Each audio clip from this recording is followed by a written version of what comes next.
She thought it was just another day at work, cleaning rooms, changing sheets, and blending into the background like she always did. But one unexpected moment shattered the silence.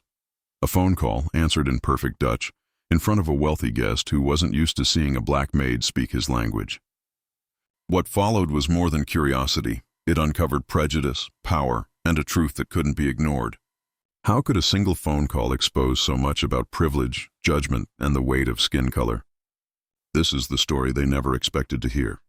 Maria had worked at the hotel for years, her life defined by quiet routines and long hours. Each morning she tied her apron, polished her shoes, and disappeared into hallways where guests rarely noticed her, unless something was wrong. To most she was invisible, a woman whose worth was measured by how quickly she cleaned up after others. Yet behind her calm smile was a woman of intelligence, resilience, and untapped potential. Fluent in more languages than many of the travelers who passed through those doors. But in that polished world of wealth and power, Maria's presence was tolerated, never celebrated. She was there to serve, not to shine. Still, she carried her pride in silence, navigating a space where eyes judged more than they welcomed. And on that fateful day, what seemed like an ordinary shift was about to crack open into something she could never have predicted. Because sometimes it takes just one unguarded moment, one sound, one word, to change the way people see you forever. Maria's day had been like any other, room after room, floor after floor, invisible to the world around her. But everything changed in an instant when the phone rang in one of the suites she was cleaning. She picked it up, intending to pass along a message, and without thinking, she answered in Dutch. The words flowed effortlessly, her accent precise, and her tone professional. It was instinct. After all, Dutch was one of the many languages she had mastered years ago. She didn't notice him at first. The guest, a millionaire whose name carried weight in business circles, stood by the doorway, watching. His eyes narrowed, his expression unreadable. For a moment, the air shifted.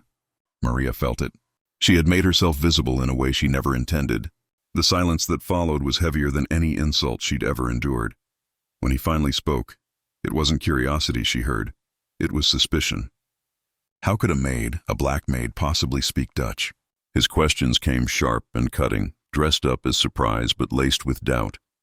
He asked her where she learned it, who taught her, and why someone like her would know a language not meant for people like you. Maria's chest tightened. She'd been here before, though never quite like this. She had learned to swallow her pride, to keep her brilliance hidden, because the world around her wasn't ready to see her as more than the uniform she wore. But now she was trapped under his gaze, each word she spoke only deepening his disbelief. It wasn't admiration, it was interrogation.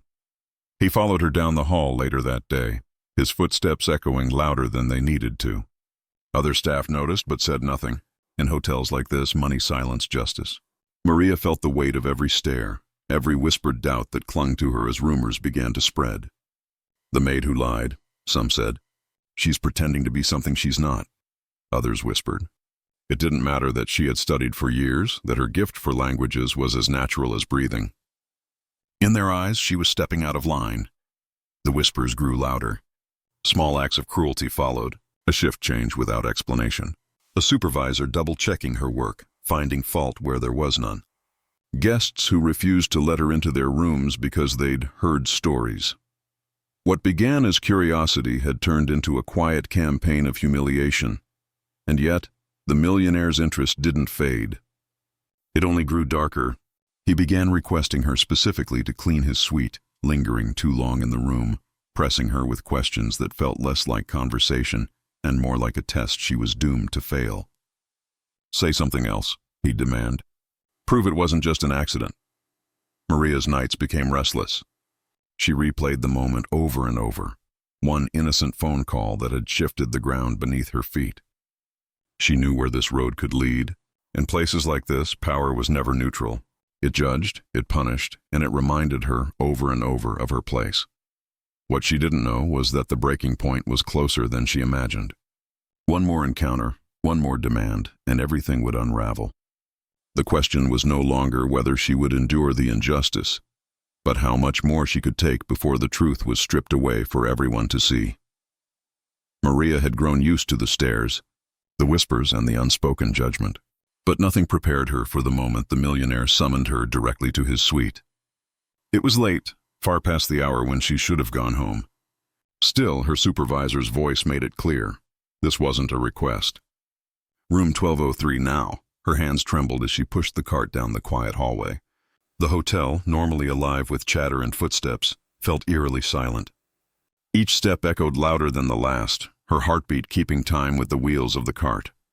When she knocked, the door opened slowly, revealing the millionaire leaning against the frame, his eyes sharp with the kind of curiosity that didn't feel safe.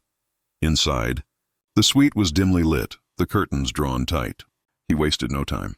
"Say something in Dutch," he ordered, his voice low and demanding. Maria froze, clutching the rag in her hand like it was a shield. She wanted to refuse, but fear outweighed defiance. Softly, she spoke a few words, simple, harmless. He smirked. Again. Each phrase she spoke became a performance, not for admiration, but for mockery. He laughed, questioning whether she'd memorized the lines or whether she'd rehearsed them just to impress people above her station. His tone carried the weight of centuries, accusation wrapped in superiority. Then came the breaking point. He pulled out his phone and began recording her, insisting she repeat words and demanding she prove herself. The humiliation was suffocating. She wasn't a woman in that moment. She was an exhibit, stripped of dignity, forced to dance to the tune of power she could never control. Maria's chest burned with anger, but her voice shook with restraint. One wrong move, one burst of defiance, and she knew what would happen. He had money, influence, and the kind of privilege that erased consequences. She had only her truth, fragile and easily twisted. When she tried to leave, he blocked the door. "Not until I'm satisfied," he sneered. Her pulse raced, panic clawing at her throat. The walls felt smaller, the air heavier. She was trapped, not by locked doors, but by a system that had already decided her worth. Finally, after what felt like hours, he stepped aside. Maria rushed out, her body trembling, her dignity shattered. But the nightmare wasn't over. The next morning, whispers turned into stares. Conversations were cut short as she entered a room. Phones slipped into pockets when she passed by. And then she saw it, the video. The millionaire had posted it online, laughing as he mocked the maid pretending to be educated. Her voice, her talent, and her years of study were reduced to entertainment for strangers. Staff members shared it behind her back, some smirking, others shaking their heads as if she had done something wrong. Guests who had smiled at her days before now eyed her with contempt, convinced she was a fraud. Her supervisors called her in, not to defend her, but to question her. "Why didn't you tell us you spoke these languages?" "Why cause trouble? Trouble." That was what they called it. Not his cruelty, not his humiliation. Her existence, her intelligence, her visibility, that was the problem. Maria sat in that office, her hands gripping the chair, her throat tight with rage and shame. She realized the system was rigged against her from the start.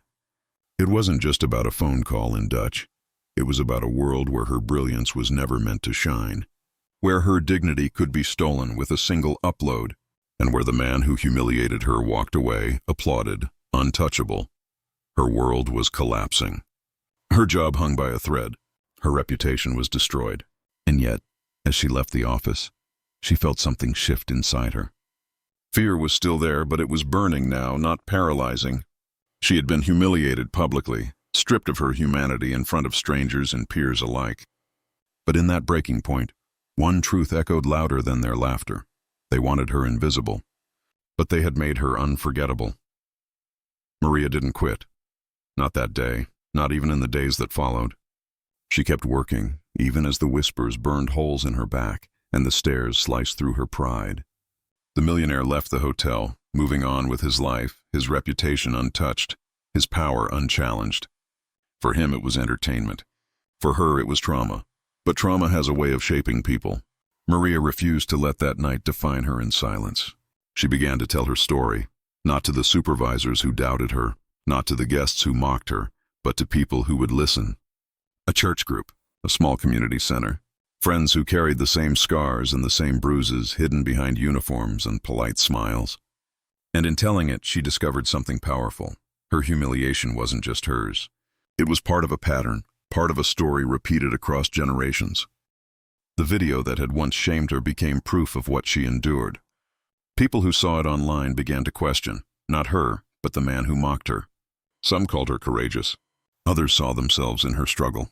Strangers reached out with messages of solidarity, reminding her she was not invisible, not alone.